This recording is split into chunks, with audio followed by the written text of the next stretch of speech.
Shalom and welcome to another in our series of podcasts from Temple Beth Am, a dynamic center for conservative Judaism in Los Angeles. This is a recording of Rabbi Avi Havivi's weekly Siddur class. Last week we spoke about Untana Tokef, and in my various high holiday things that I brought to shul to read during moments when I preferred to read than to listen, I came across a really good article, 3-page thing about Untana Tokef, which really deepened our conversation from last week. And I am going to include that. I'm going to attach, it's by Rabbi Goldie Guy of Yeshivat Hadar in Chicago. And I'm going to attach that to the podcast thing as a reading. So I really encourage everyone to take a look at that later today. I thought what we do today is stick with high holidays and look at the changes and the additions to the Amidah. We've done this before in some previous year, but I thought it would be worth going over again. We're not going to get to everything, all the high holiday changes. I don't think we're going to get to La'ela today. I think we'll just talk about the Amidah changes. Okay?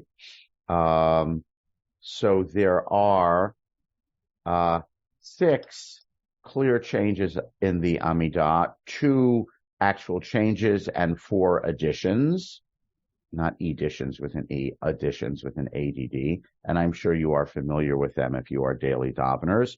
So let's start with the changes. What are the 2 changes in the weekday Amidah? Actually, also in the festival or Amidah. What are the 2 changes? Yeah, I think there's actually more than 2. Okay, well, what are the 2 word changes? Single word? You're not talking about... So we changed the end of the 3rd blessing from Baruch Atah Hashem Ha'el HaKadosh, the Holy God, to Baruch Atah Hashem HaMelech HaKadosh. Okay, so we changed that word from Ha'el HaKadosh to HaMelech HaKadosh, the Holy King. And what's the second Chatima or end of blessing that we change? Melech Ohev Tzedakah Umishpat, the king who loves righteousness and justice, to HaMelech HaMishpat, which is translated here as sovereign of judgment, meaning king of judgment. We'll talk about that in a minute. Okay? So HaMelech HaKadosh and HaMelech HaMishpat. Does everyone see where I am? Sorry. I'm in the middle of page 39 for HaMelech HaMishpat, and that's on page 112 in the Sim. Okay? So we change Ha'el HaKadosh, HaMelech HaKadosh, and we change Melech Tzedakah Mishpat to HaMelech HaMishpat. And if I said to you, well, you know, why those changes? You would say, well, they're both changed to HaMelech, the sovereign, the king, and that's kind of the theme of Rosh Hashanah and high holidays, God as sovereign. In fact, these changes probably originally were on for Rosh Hashanah in particular, and then they kind of grew to the whole Aseret Yemei Tshuva, the whole 10-day period. Okay? Everyone with me? First of all, are there any questions about where those changes are or what they are? We're going to talk about why they are in a moment. Michael? There's a third change.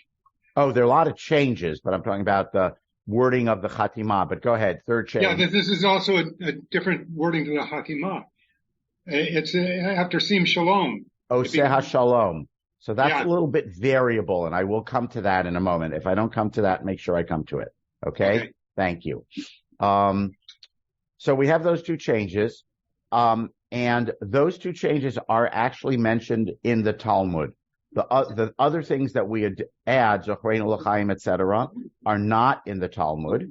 Okay? So the only 2 changes that are in the Talmud are HaMelech HaKadosh instead of Ha'el HaKadosh, and HaMelech HaMishpat, and there's actually a discussion about those things in the Talmud about whether you change it or not, and it ends up being a machloket between Rabbah and Rav Yosef about the year 300-ish, early 300s, and the halacha is decided according to Rabbah that we do make these changes. Okay? And the halacha actually talks about them to the extent that it seems to be the dominant halachic position that if the chazan, or even if you and your individual amidah forgot to make the change of, tell me what's going on in Pilch. We have to vacate this room, so we're going to go to the lounge because there's something else scheduled here. Got it. Okay. Sorry about that. So don't mind us. Well, all right, but you're the people who actually stayed. Where's the lounge? Across the. Okay. They're moving the computer. We should be charged. We shouldn't have to need. Oh, you're just moving the computer. Got it. Yeah. Okay. I'm going to assume you can mute yourselves, and I'm going to assume you're still with me. Okay. So these two changes are in the Talmud. There's a disagreement about them. The conclusion is in the Talmud, yes, we do change them. And the halacha actually says that if the chazan makes a mistake and says ha'el hamishpat instead of hamelech hamishpat, which means you're on autopilot and davening by heart, you actually have to go back in your Amidah. Some people say you actually have to go back to the beginning of the Amidah. What this means is even if you daven by heart in the weekday, you should not daven by heart during the 10 days of Tshuva. You should really have the Siddur open in front of you to make sure you don't go on autopilot. There's a disagreement in the halachic sources, by the way, about if you don't make the second change, hamelech hamishpat, if you have to go back or not. And the conclusion seems to be you don't have to go back and repeat it. And the reason for that probably is because even the regular weekday version has the word melech in it. Okay, so you did say melech. You didn't do it correctly, hamelech hamishpat, but at least you said melech, sovereign, king, and so you don't need to go back. There's discussion. Who doesn't make that mistake at least once a year, once a season? Right, right. Most of us make this mistake. I make it many more times than once a season. And there is discussion in the commentators about this phrase, hamelech hamishpat, because if you know Hebrew, it doesn't sound like good Hebrew. How would you say, it's translated here as sovereign of judgment. How would you say king of judgment in Hebrew? Anyone who knows some Hebrew? Dean. It's all Dean, isn't it? How would you say king of judgment? With correct grammar. It's a grammar question. It's a grammar nerd question. Melech Hadin, isn't it? No. Stick with Mishpat. That's okay.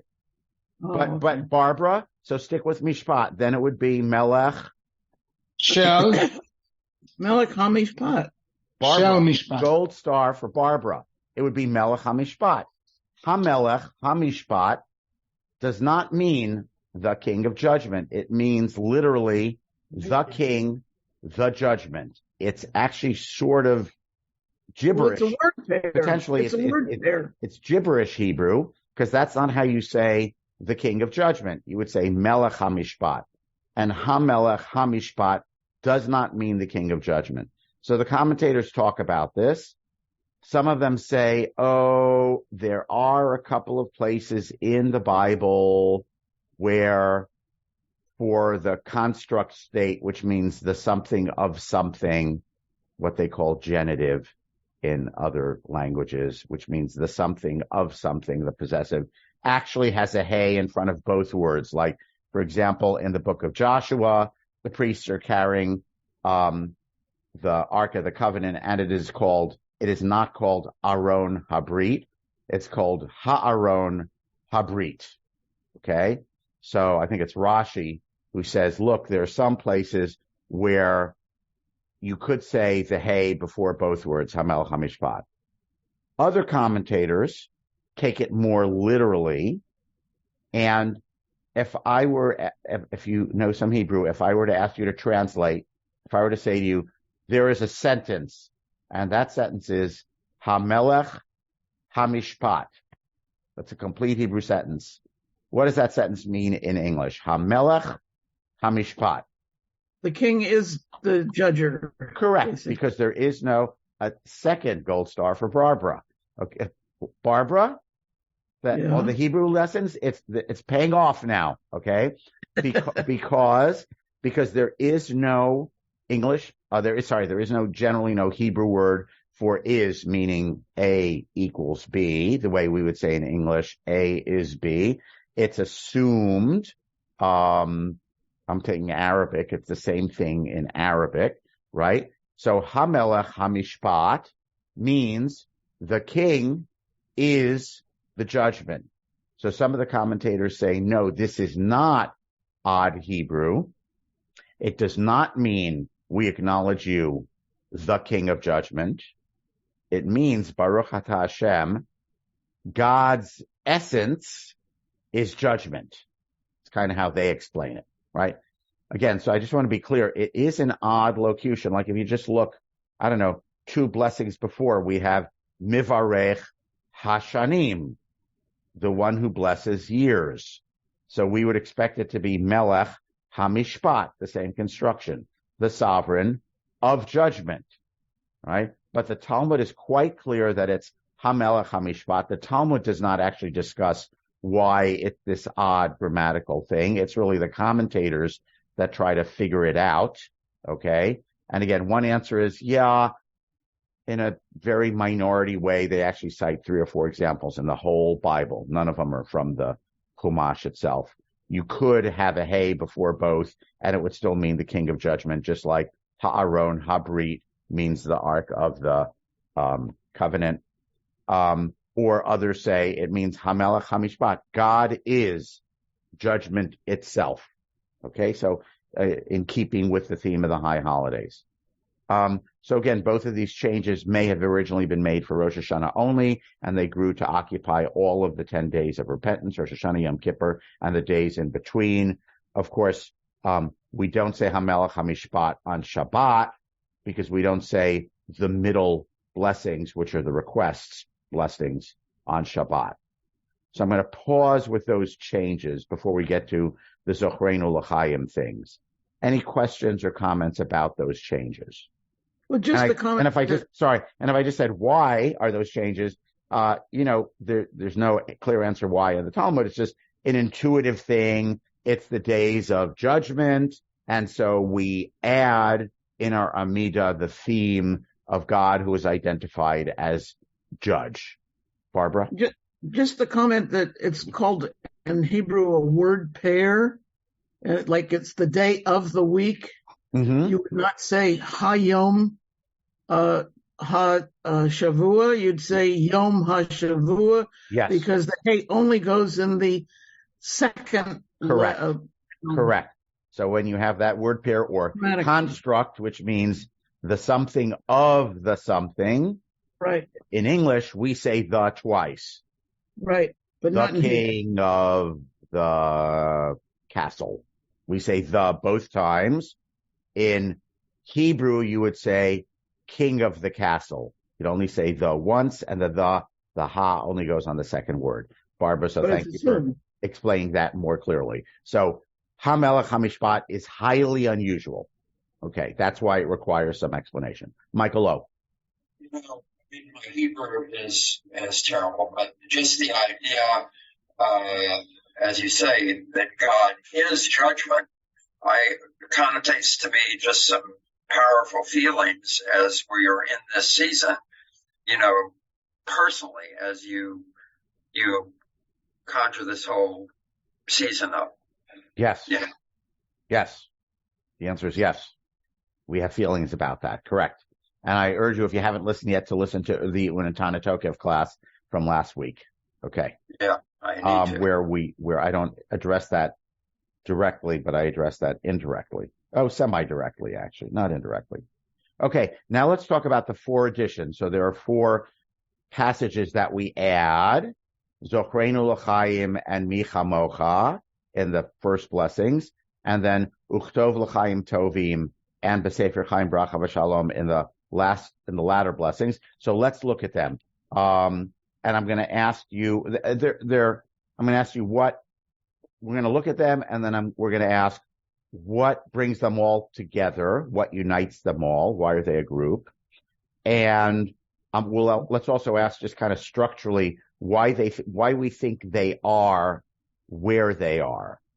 So the first one on page 36, in the first, or page 106 in the Sim, okay? And Barbara, I can't say where it is in the Shabbat one. In the first bracha, Avot, about ancestors, we add a line that at least seems to have nothing to do with ancestors. Zochreinu L'chaim Melech HaFetz B'chaim v'chotvenu b'sefer hachayim l'ma'an Elohim chayim. Remember us for life, O sovereign who desires life, and inscribe us in the book of life for your sake, O living God. By implication, for your sake means not for our sake, because if I asked you to do it for our sake, I know I couldn't get written because I don't have enough credit in the book. Okay, so God, at least do it for your sake. That's kind of what the thought is there. Melech Ozer Fokedu Moshiach Magen. Okay, so by the way, you all, I think, know the answer to this if you're weekday daveners. What do all four of these editions have in common? What word? Chayim, correct, life. So all of them are asking for God to inscribe us for life in one way or another. Okay, now, why is this one here? By which I mean, why did it get stuck in this blessing? What does it have to do with this blessing, given that it doesn't say anything about ancestors, and the blessing is supposed to be about ancestors? Michael? Yeah? It's to me that the ancestors who are named are examples of ancestors who received that blessing. Okay. Examples. You're implying. That's an implication. Okay, good. That's an implication. Other reasons. How about language? Language. Words. Well, Yizkor is in it.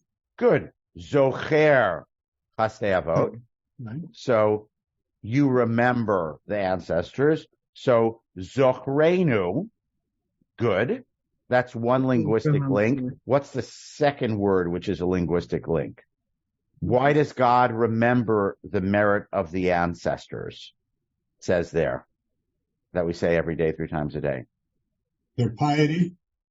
No, it says it. Why does God do this? Lema'an Shemo. God remembers the piety of the ancestors because of God's loving nature, as we have in our translation. Lema'an. And we echo that at the end of this line. Lema'ancha Elohim Chaim. For your sake.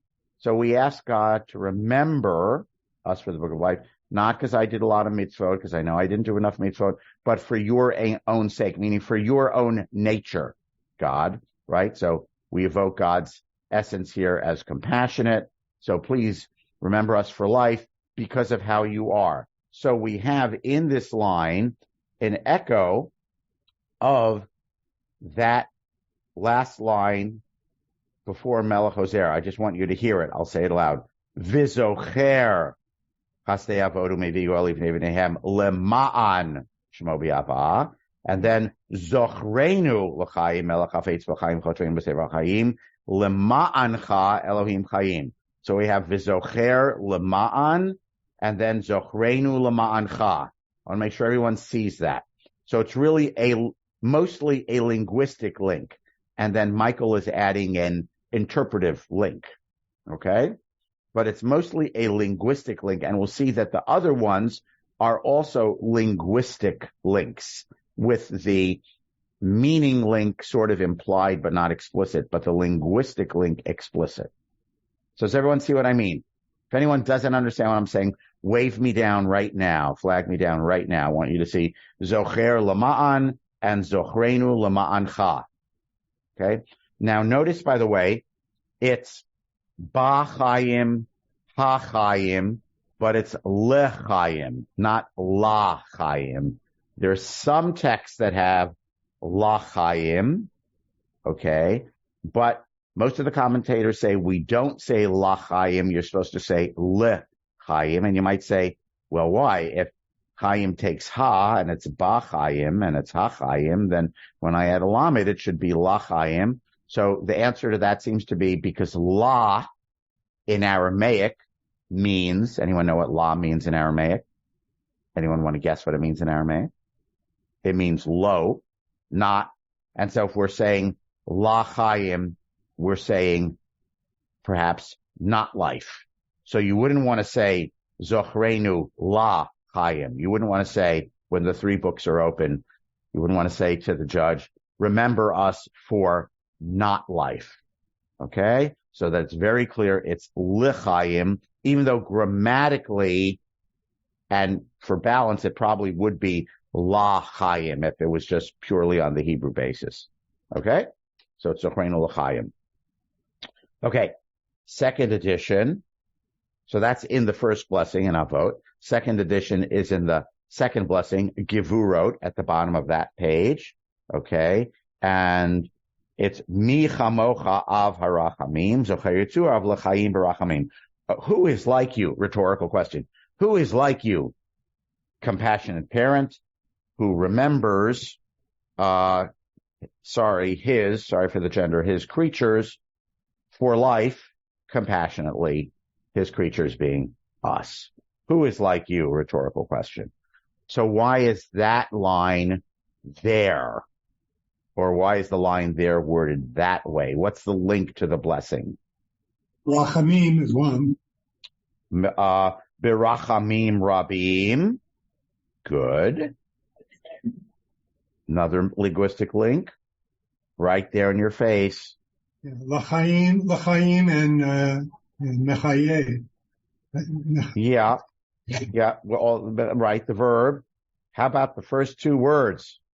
Oh yeah, Chaim. What'd I just say? Mi chamocha ba'al gevurot. Who is like you? The one who does wondrous things. And now I say mi chamocha. So we add a second thing. So gevurot is all about God's amazing power, accomplishments, causing the wind to blow, healing the ill, raising the dead. And now I add in, this other wondrous thing you do, which is to be full of compassion. So again, it's a linguistic link. Mi chamocha. By the way, and you sort of know this because when the Chazan is davening the repetition on Rosh Hashanah and Yom Kippur, the melody is similar. Mi chamocha ba'al gevurot, and then mi chamocha av harachamim, right? And they're sort of rhyming, but they're rhyming like it's from the beginning of the line, not the end of the line. The line starts the same way. Okay? So we have Chaim, life. We have, because it's about God who resurrects the dead. We have Rachamim, and we have Mi Chamocha. So that's the linguistic hook. Okay? I'll make sure everyone sees the linguistic hook. Okay. Then, let's look for additions number 3 and 4.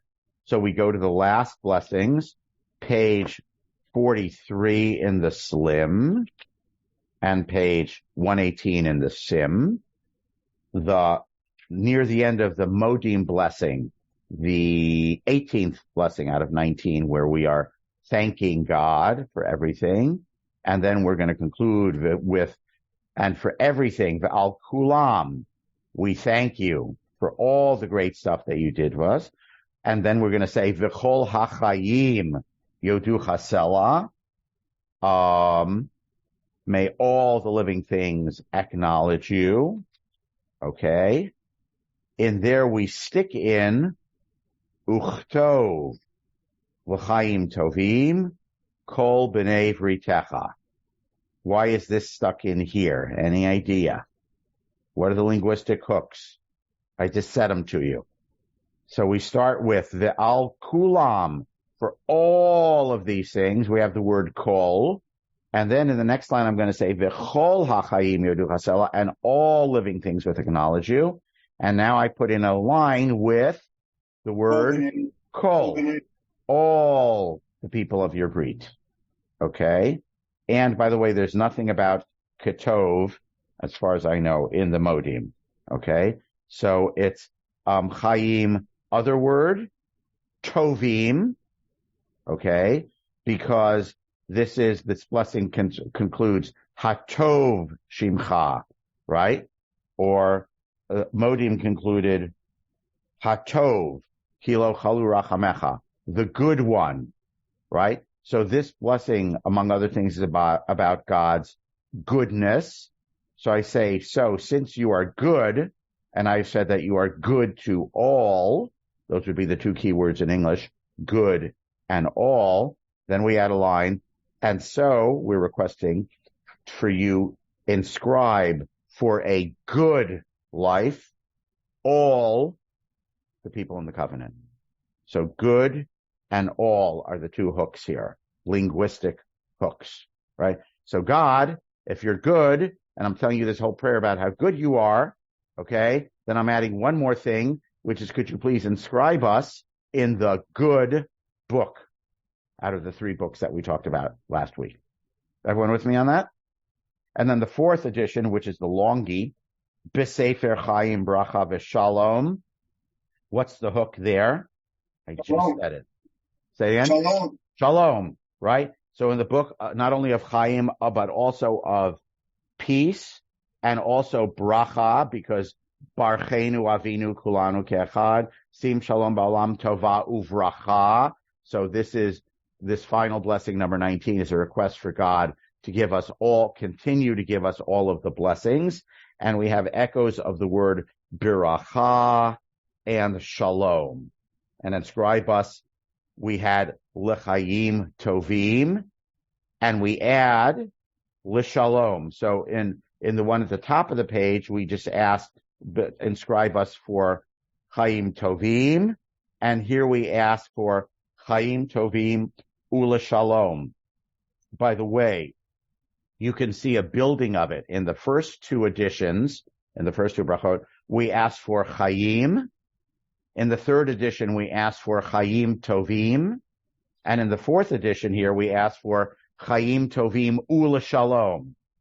Right? So first 2, we asked God to inscribe us in the book of life. In the 3rd one, we asked for God to inscribe us in the book of good life.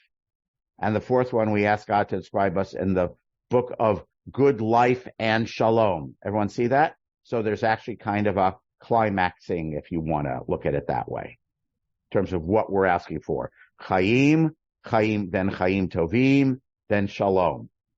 Everyone with me? Any questions about any of that? Now, by the way, the change of the last blessing, in the diaspora, we change the last blessing to Baruch Atah Hashem Oseh HaShalom. In Israel, they keep it as Hamvarech et Amo Yisrael B'Shalom. And I'm not going to get into why that is, okay, because that's going to take too much time. So is this all of the theme? A lot of it is merciful. We ask God to be merciful in a sense. Correct. Rachamim. As opposed to through these changes, as opposed to being God judgment, merciful. Right. So the first 2 are clearly merciful, and the second 2 don't actually mention that. Yeah. Explicitly. Right. Now, by the way, none of these are Talmudic. These are all post-Talmudic. They're in the Gaonic era, which is like sort of the year 800 to 1000-ish. And the Gaonim, or the rabbis who were the leaders in Babylonia at that time, actually argue about these. And in the Gaonic sources, they say some people have the custom to add these things. And there's some of the Gaonim who actually frown on this custom. Any idea why they might frown on this custom? One reason is it's not in the Talmud. Second reason is it changes the formulae of the first 3 blessings and the last 3 blessings, which are supposed to be, in air quotes, never changed and always fixed, right? Remember, we've talked a lot in the past about it's the middle of the Amidah that changes for weekdays to Shabbat, to festivals, but the first 3 and the last 3 are always fixed. So this is like a change. So it violates the principle of they're always fixed. Third reason is because when are we supposed to ask for things in the Amidah? Middle blessings. On weekdays is when we ask all our requests. And so people say, well, hey, we're asking for things. We're saying, God, inscribe us in the book of life, which is a request. And that's not appropriate to put in the first blessings or the last blessings. So there are 3 reasons why some Gaonim argue against these changes. It's not Talmudic. It's a post-Talmudic innovation. We're not supposed to change the formulation of these brachot at all ever. And number 3, we're not supposed to add requests. To the third, the counter argument is raised. Hey, we have lots of requests. Actually, the whole last 3 blessings is our requests. Ritzeh is God, please return your presence to Jerusalem. Modim is we thank you and please keep doing these good things for us. And Sim Shalom is please give peace, right? So we do have requests in the last three blessings, is the counter argument. But the key is those requests are all requests in the plural. So if I was asking for help with getting a new job, or asked for someone to heal the sick, right, I would add it in my own individual requests in singular language in the middle blessings. But the latter blessings, which do ask for things, are all communal, and all of these additions are communal, right? So some sages say, well, it's okay to add these additions because they're not asking God to inscribe me in the book of life. They're asking God to inscribe us in the book of life, and requests that are expressed in the plural are permissible, just like Sim Shalom Aleinu V'al Kol Yisrael Amecha. I'm not saying I'm saying, God, my life is so unharmonious. I'm asking you for peace in my life. That's not what Sim Shalom is. Sim Shalom is, please grant peace, and the list of other things we're asking for. Aleinu V'al Kol Yisrael. Okay? So we're allowed to have additions that ask for things for all of us in the plural. That's permissible. So there's a counter argument about objection number 3. It's interesting, when the Gaonim say some people add, usually what they mean is the custom has become, but we rabbis did not authoritatively ordain this custom, and we're not entirely happy with it, but we're stuck with it. Meaning it's one of these things that's kind of like the will of the people. So we don't actually have a original source for these, meaning that, in the Talmud it says, Rabbi X says you change Ha'el HaKadosh to HaMelech HaKadosh. We don't actually have any source for these. In the Gaonic source, in some of the Gaonic Siddurim, it says, and people add. And then there's an argument. Some of the Gaonim say, and we know that there are people who add, but they shouldn't add. Okay. And into the early medieval era, it says, and people add, and there's a machloket about it. By the, halachic Middle Ages, not halachic Middle Ages, post Maimonides, Shulchan Aruch, year 1500, 1600, there's no longer any disagreement about it. It's become permanent. So as far as I know, there are no living Jewish communities today that do not have these additions for the 10 days of Tshuva. Okay, so it's again one of these things, and a good example. By the way, the changes to the Amida, we have 2 really good examples. First one, the blessing changes are, it says it in the Talmud, it's an argument, and that becomes the law. And the second group, which is the 4 additions, is totally the other one, which is someone added this, some authorities don't like it, but it becomes too popular and they can't get rid of it, and then they end up accepting it. The Gaonim end up accepting that people do this. I guess I'm going to put it that way. Right? At a certain point, it's grudging acceptance, and then eventually it becomes universal. Michael, you have a comment? Yeah, I'm looking at the Art Scroll, Avi, and it says, if you forget to say any of these 3, it says, do not repeat. Correct. Thank you, Michael, for adding that. So why do you not go back? Because it's not ordained in the Talmud. So it is not, the 4 additions are not considered to be of the same firmness, power, strength of halachic validity, right? The Talmud says you're supposed to change Ha'el HaKadosh to HaMelech HaKadosh, and that's the conclusion. So if you didn't change it, you're supposed to go back. You did it wrong. You're supposed to go back and do it correctly. These other additions are minhag, custom, okay, practice. This is a very thing that's hard for people outside of the Jewish system to sort of grasp the distinction. It's really the difference between Talmudic law and custom. So it's custom, post-Talmudic. It becomes eventually universal custom. There's no one who doesn't add it. There's no shul that doesn't add these. There are, by the way, little changes in wording from, Sephardi and Mizrahi, right? So some of them don't have Av HaRachamim, parent of compassion. They have Av HaRachaman, the merciful parent, right? So there are little variations in wording, but it's become universal custom to do it. But because it's only custom and not halacha from the Talmud, if you forgot it, you don't have to go back over your Amidah again. That's the halachic distinction. So thank you for pointing that out, Michael. By the way, slightly analogous to this, not exactly, is that originally, if you look in the Mishnah, the Ma'ariv Amidah, the Ma'ariv service, the Ma'ariv Amidah, was reshut. It was optional. It was not chovah, mandatory. The two mandatory services were Shachrit and Mincha, which replaced the two mandatory communal sacrifices, which was the morning sacrifice and the afternoon sacrifice. Ma'ariv Amidah was optional. It was a custom. It came to be accepted as universal custom. So universal custom means you can't change it. But what is the marker of the fact that its origin is it's only a custom? What's different about the Ma'ariv Amidah from Shachrit and Mincha during the week, Michael? What? Say it again? No repetition. There's no repetition with an Amidah, right? Because it is originally not a statutory prayer. It's originally custom. It becomes universal custom. So if you ask any rabbi, am I supposed to daven Ma'ariv or not?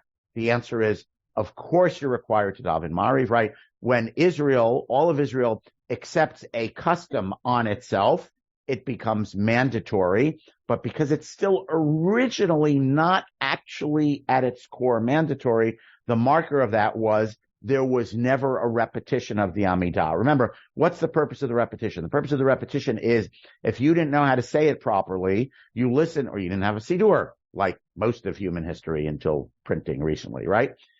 You didn't know it by heart. You listened to the Chazan say it aloud. You said Amen for each blessing, and that fulfilled your requirement.